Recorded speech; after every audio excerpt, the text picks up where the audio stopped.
Ces documents en tout genre racontent l'Anjou au fil des siècles.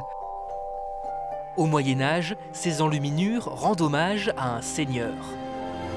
Dans ce grimoire appelé censif, il tient les comptes de ses terres. Ce registre recense, lui, les étalons des haras nationaux. Nous sommes maintenant en août 1914 à Cholet. Ces soldats s'engagent dans la Grande Guerre. Des histoires parfois méconnues, comme cette affiche pour promouvoir sur les mers le tout nouveau département voulu par Napoléon.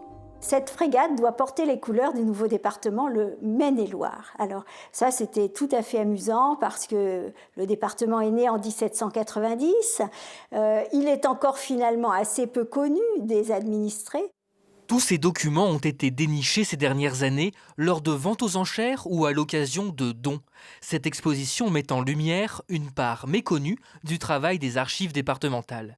Il faut être extrêmement vigilant, il faut avoir l'œil sur les dons, les achats, les dépôts, entretenir des relations avec les propriétaires privés, aller sur tous les sujets et surtout se placer dans une perspective de long terme. Qu'est-ce qui va permettre de connaître ensuite l'histoire du département sous tous ses aspects ?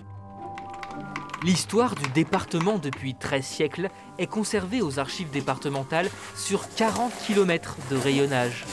Pour dénicher les pépites au sein de ces collections, un bon classement est essentiel. C'est le travail de l'ombre d'une dizaine d'agents. J'essaie d'identifier les documents, les dossiers et de les replacer dans leur contexte historique de l'époque. Ensuite, je fais donc mon travail d'archiviste, je répertorie les documents, je les identifie, je les cote. L'exposition 50 nuances d'archives est à voir sur Internet. Situation sanitaire oblige. Un voyage dans le temps, ludique et éclectique, à mener jusqu'à la fin du mois de mars.